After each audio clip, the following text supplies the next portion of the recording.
సర్వేలో పాల్గొనని వాళ్లను సామాజిక బహిష్కరణ చేయాలన్న రేవంత్ వ్యాఖ్యలకు కౌంటర్ ఇచ్చారు ఎంపీ డీకే అరుణ. సామాజిక బహిష్కరణ చేయడానికి రేవంత్ ఎవరిని నిలదీశారు. రేవంత్నే రాష్ట్ర బహిష్కరణ చేసే రోజులు దగ్గర పడ్డాయన్నారు. బీసీలపై కాంగ్రెస్ది కపట ప్రేమ చూపిస్తోంది అన్నారు. కుల గణనలో ఆస్తుల వివరాలు ఎందుకు అడుగుతున్నారని ప్రశ్నించారు. ఇక రేషన్ కార్డులపై మోదీ ఫోటో ఉండాల్సిందేనని డిమాండ్ చేశారు డీకే అరుణ. రేషన్ కార్డులపై మోదీ ఫోటో ఎందుకు పెట్టాలన్న మంత్రి పొన్నం వ్యాఖ్యలకు డీకే అరుణ ఇలా కౌంటర్ ఇచ్చారు. ప్రోటోకాల్ ప్రకారం రేషన్ కార్డులపై ప్రధాని ఫోటో పెట్టాల్సిందే అన్నారు. ఇంకా ఏమన్నారు అనే దానిపై మా సీనియర్ కరెస్పాండెంట్ విద్యాసాగర్ మరిన్ని డీటెయిల్స్ అందిస్తారు. రేషన్ కార్డుల మీద ఎవరి ఫోటోలు ఉండాలన్నటువంటి వాదన ఇప్పుడు వినిపిస్తుంది. దీనికి సంబంధించి ప్రధాని మోదీ ఫోటోను పెట్టాలంటూ బీజేపీ నేతలు చెప్తుంటే రాష్ట్ర ప్రభుత్వ వాటా ఉన్న ప్రతి చోట కూడా తెలంగాణ ప్రభుత్వ ఫోటోలు పెడతారంటూ ప్రశ్నిస్తున్న వేళ దీని మీద స్పందించేందుకు మనతో బీజేపీ జాతీయ ఉపాధ్యక్షురాలు మహబూబ్ నగర్ ఎంపీ డీకే అరుణ గారు ఉన్నారు. మేడం, ఇప్పుడు రేషన్ కార్డుల జారీకి ప్రభుత్వం కసరత్తు చేస్తుంది. ఏంటి బీజేపీ నేతలు ప్రధాని మోదీ బొమ్మ పెట్టాలన్నారు, ఏం చెప్తారు, మీరేమంటున్నారు ఈ డిమాండ్ మీద? ఖచ్చితంగా పెట్టాలి కదా.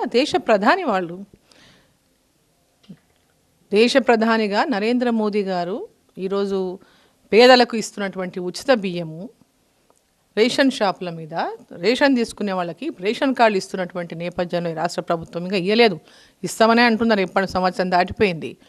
ఖచ్చితంగా ఆ రేషన్ కార్డుల పైన ప్రధానమంత్రి గారి ఫోటో ఉండాల్సిందే. అంటే ఫోటోలు లేకుండా పరిశీలన కూడా 2 నమూనాలు నేను పరిశీలన చెప్తున్నారు. వారేమో ఒకవేళ ప్రధాని మోదీ ఫోటో పెట్టాలన్న బీజేపీ నేతలు రాష్ట్ర ప్రభుత్వం పన్నులు కడుతుంది కదా, ఆ పన్నులు దేశమంతా కూడా పంచుతున్నారు, అక్కడ పెడతారా మరి తెలంగాణ ప్రభుత్వ ఫోటో అంటున్నారు. రాష్ట్రానికి పన్నులు ప్రజలు కడుతున్నాడు. ఈ రాష్ట్రానికి పన్నులు ప్రజలు కడుతున్నారు.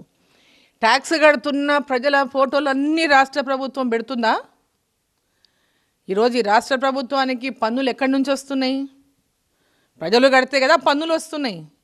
మరి వీళ్ళు పన్నులు కడుతున్న వాళ్ళందరి ఫోటోలు పెడుతున్నారా? వీళ్ళు అట్లా పెట్టామనండి, వీళ్ళ ఫోటోలు కూడా ఢిల్లీలో పెట్టిద్దాం.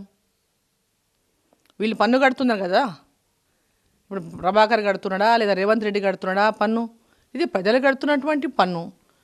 ఇది ఒక ప్రోటోకాల్ అనేది రాష్ట్ర ప్రధాని కానీ రాష్ట్ర ముఖ్యమంత్రి కానీ దేశ ప్రధాని కానీ ఎక్కడెక్కడ ఎవరి ప్రోటోకాల్ ప్రకారం ఎవరు ఫోటోలు ఉన్నారో వాళ్ళ ఫోటోలు ఉండాలి. అడ్డదిడ్డంగా మాట్లాడి అవగాహన రాహిత్యంతో మాట్లాడితే కరెక్ట్ కాదు కదా. మేడం, బీసీ కులగణన విషయంలో ఏదైతే బీజేపీ చెప్పిందో, బీజేపీది కపట ప్రేమ, బీసీల మీద బీజేపీకి ఎలాంటి ప్రేమ లేదు, చిత్తశుద్ధి ఉంటే 42% రిజర్వేషన్ల కోసం రాజ్యాంగ సవరణ చేయాలంటూ కాంగ్రెస్ డిమాండ్ చేస్తుంది. దీనికి బీజేపీ ఏమంటారు? ఇది పెద్ద డోంగు రచాయిస్తారంటారు కదా. రేవంత్ రెడ్డి గారు ఒక డోంగు రచాయిస్తున్నాడు. ఈ రాష్ట్రంలో కాంగ్రెస్ పార్టీ ఒక డోంగు రచాయిస్తుంది. బీసీల పైన వీళ్ళకు ప్రేమ ఉన్నట్టు. అదంతా కపట ప్రేమ అనేది ప్రజలకు అందరికీ తెలిసిపోయింది. వాళ్ళ బీసీలకు అందరికీ తెలిసిపోయింది వాళ్ళకి ఎంత ప్రేమ ఉన్నది, వాళ్ళకున్న కపట ప్రేమ ఓట్ల కోసమా రాజకీయం కోసమా ఇది అందరు గమనిస్తున్నారు. ఈరోజు వాళ్ళు ఇచ్చిన హామీని వాళ్ళు నిలబెట్టుకోమనండి. ముందు హామీ ఇచ్చింది వాళ్ళు కదా. హామీ ఇచ్చినప్పుడు ఇచ్చిన హామీలో నిలబెట్టుకోవాల్సిన బాధ్యత కూడా ఉంది. మీరు ఇచ్చిన హామీల గురించి మమ్మల్ని ప్రశ్నించేది కాదు ఇక్కడ. మీరు ఇచ్చిన హామీ మీరు నిలబెట్టుకున్న తర్వాత మీరు మాట్లాడండి. ఆ రోజు కులగణనలో పాల్గొనను అన్న పేరులో డీకే అరుణ పేరు కూడా ఉంది. సీఎం ప్రస్తావించారు స్వయంగా. మీరు మళ్ళీ సర్వే చేస్తున్నారు ఎవరైతే పాల్గొనలేదో వాళ్ళ కోసం. మీరు సర్వేలో పాల్గొన్నారా? డీటెయిల్స్ ఇచ్చారా? ఇంకా ఇవ్వలేదు. నా డీటెయిల్స్ అందరికీ తెలుసు, తెలియంది ఏం లేదు. నేను వ్యతిరేకించింది ఏంది? కులగణనను జనగణనను వ్యతిరేకించలేదు. మీరు అడుగుతున్నటువంటి ప్రశ్నలు, మీరు ఏ పార్టీకి చెందిన వాళ్ళు, గతంలో ఏ పార్టీలో ఉన్నారు, మీ ఆస్తులేంటి, మీ అప్పులేంటి, మీరు మా వివరాలన్నీ నీకెందుకు? గతంలో సమగ్ర కుటుంబ సర్వేలోనే ఒకసారి మొత్తం రాష్ట్రం అంతా కూడా సమగ్ర కుటుంబ సర్వే చేసినప్పుడు అన్ని వివరాలు వచ్చినాయి. ఆ టైంలోనే ఇదే ముఖ్యమంత్రిగా ఉన్న రేవంత్ రెడ్డి ఏం మాట్లాడినా ఒకసారి తన మాటలను ఒకసారి చూసుకోవాలి, నెమరు వేసుకోవాలి. నేను ఏం మాట్లాడినా అన్నాడు, ఈరోజు నేను ఏం అడుగుతున్నా అనేది. ఒక మాట మీద స్టాండ్ అయి ఉండాలి లీడరు. ఒక మాట మీద లీడర్ అనేటోడు ఒక మాట మీద స్టాండ్ అయి ఉండాలి. అధికారంలో ఉంటే ఒకలాగా, అధికారంలో లేకుంటే ఒకలాగా, క్రెడిబిలిటీ ఉండదు. మీరు అడగండి కులగణన జనగణన. ఎస్, వాళ్ళ కులం ఏంటి, వాళ్ళ ఇంట్లో జనాభా ఎంత ఉన్నారు రాసుకొని పోండి, మేము కూడా ఇస్తాం. నా ఇంట్లో జనాభా ఎంత ఉంది, నేను ఎంతమంది ఉన్నాం, నేను, నా భర్త, నా పిల్లలు, నా పిల్లల భర్తలు, నా పిల్లల పిల్లలు, మేము కూడా ఇస్తాం కదా.